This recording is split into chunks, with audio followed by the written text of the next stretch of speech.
দেখতে দেখতেই আমাদের বিয়ে প্রায় ৯ বছর পূর্ণ হতে চলল। মানে আর ১ মাস পর আগস্ট মাসের ১৯ তারিখেই আমাদের বিয়ের ৯ বছর কমপ্লিট হয়ে ১০ বছরে পা দিবে। তো আমাদের ২ জনকে যারা চিনে বা দেখে তারা যখন প্রথমবারের মতো জানতে পারে আমাদের বিয়েটা লাভ ম্যারেজ নয় অ্যারেঞ্জ ম্যারেজ, তখন তারা না হঠাৎ করে অবাক হয়ে যায়, সারপ্রাইজ হয়ে যায়। মানে আমাদের ২ জনের চলাফেরা ঘোরাফেরা দেখলেই সবাই মনে মনে ধরেই নেয় যে আমাদের ২ জনের ভালোবাসার বিয়ে হয়েছে। তবে কথাটা কিছুটা হলেও সত্য, বিয়ের আগে আমাদের ভালোবাসা ছিল, কিন্তু ভালোবাসার আগেও পরিচয়টা কিন্তু ফ্যামিলিগতভাবেই ছিল। মানে সেও বিয়ের জন্য মেয়ে খুঁজতেছিল আর আমার বাবাও আমার বিয়ের জন্য ভালো একটা ছেলে খুঁজতেছিল।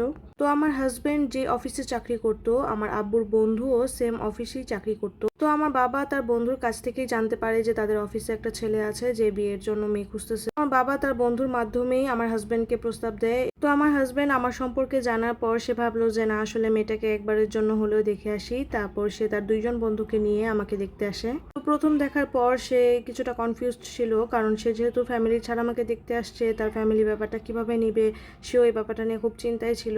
তারপর সে সময় নেয় এবং সে তার আরেকটা বন্ধুর মাধ্যমে তার ফ্যামিলিকে জানায়। আবার এদিকে আমার ফ্যামিলি, আমার কিছু রিলেটিভস একবার রাজি হয় আরেকবার ঝামেলা করে, এটা নিয়ে বিয়েটা অনেকটা পিছিয়ে গেছিল। তো অনেক কষ্টে আমার হাজবেন্ড যখন তার ফ্যামিলিকে রাজি করে, তখন এইদিকে আমার ফ্যামিলি কিছু রিলেটিভ আবার ঝামেলা শুরু করে। মানে আমার বাবা নিজেই পছন্দ করে যে ছেলেটাকে বিয়ের জন্য নিয়ে আসলো, কিভাবে যেন এই বিয়েটার বিরুদ্ধে আবার ব্রেন ওয়াশ করে ফেলে আমার কিছু রিলেটিভস। আসলে আমাদের সবার লাইফে এমন কিছু আত্মীয় স্বজন থাকে যারা উপকার অপকার দুইটাই একসাথে করতে চায়।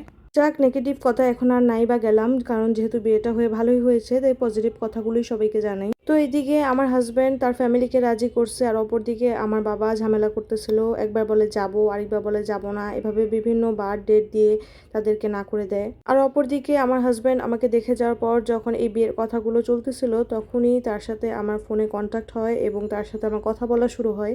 তো কথা বলতে বলতে এক পর্যায়ে সে আমার প্রতি অনেক বেশি দুর্বল হয়ে যায় এবং আমিও তার প্রতি দুর্বল হয়ে যাই, এবং আমরা দুইজনই ডিসিশন নিই যে আমরা বিয়ে করলে দুইজন দুইজনকেই করব।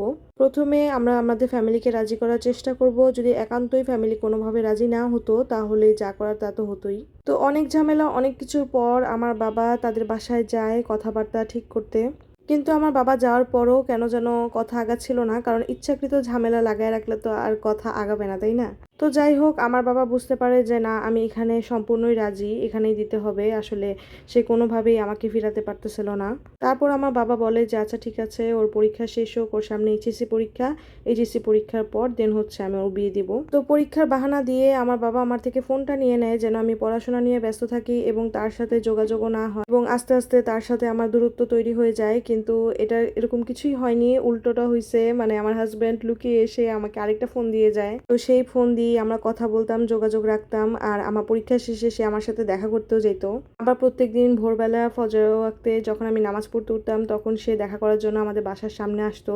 তখন যেহেতু সবাই ঘুমেই থাকতো, তাই আমাদের দেখা করা নিয়ে কখনো কোনো ঝামেলা হতো না।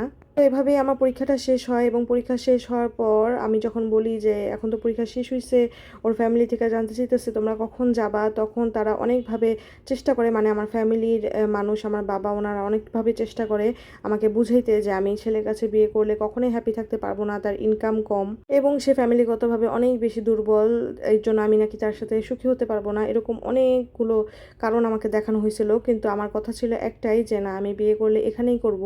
তারপর ফাইনালি যখন আমার বাবা, আমার রিলেটিভরা দেখলো যে না, আসলে কোনোভাবে আমাকে বোঝানো যাচ্ছে না, তখন তারা ডিসিশন নিল যে আমাকে তারা কাবিন করাবে।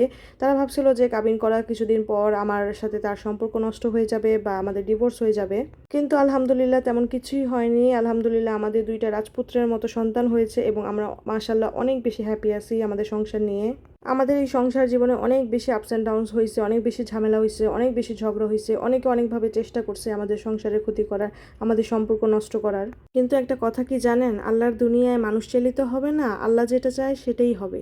এবং আমার বিয়ের সময় অনেকেই বলছিলেন বিয়ের পর আমি ভাতের কষ্ট করব, থাকার কষ্ট করব, পড়ার কষ্ট করব, কিন্তু আল্লাহর আলহামদুলিল্লাহ, আল্লাহ আমাকে কোনোভাবেই অভাবে রাখেনি। আমি সব দিক দিয়েই ভালো আছি, বরং আমি যেটা আশা করিনি, স্বপ্নে ভাবিনি, এর থেকে বেশি কিছুই আল্লাহ আমাকে দিয়েছেন। এবং ইনশাল্লাহ ভবিষ্যতেও আমি যেটা আশা করিনি, আল্লাহ আমাকে আমার চিন্তার থেকেও বেটার কিছু দিবেন। আমার এতটুক জীবনে আশেপাশে দেখে এবং আমার এক্সপিরিয়েন্স থেকে আমি যেটা বুঝলাম যে আসলে রেডিমেড কোনো কিছুই ভালো না। আমার দেখা এমন অনেকেই আছে যারা রেডিমেড সুখ দেখে বিয়ে করেছে, কিন্তু আসলে ভবিষ্যতে দেখা গেছে গেছে যে বিয়ের পর অন্য কিছু। এবং আমি আমার অভিজ্ঞতা থেকে এতটুকু জানতে পারছি যে আসলে নিয়তের উপর বরকত থাকে। আপনার নিয়ত যদি পারফেক্ট থাকে তাহলে আল্লাহ আপনাকে বরকত দিবে 100%। এবং আপনার নিয়ত যদি লোভ লালসা দিয়ে পরিপূর্ণ থাকে তাহলে আল্লাহ আপনাকে ঠিক ওরকমভাবেই আপনার লোভ লালসার মাধ্যমে আপনাকে ওরকম একটা বিপদের মধ্যে ফেলে দিবে, যেটা আপনার সারাটা জীবন সাফার করতে হবে।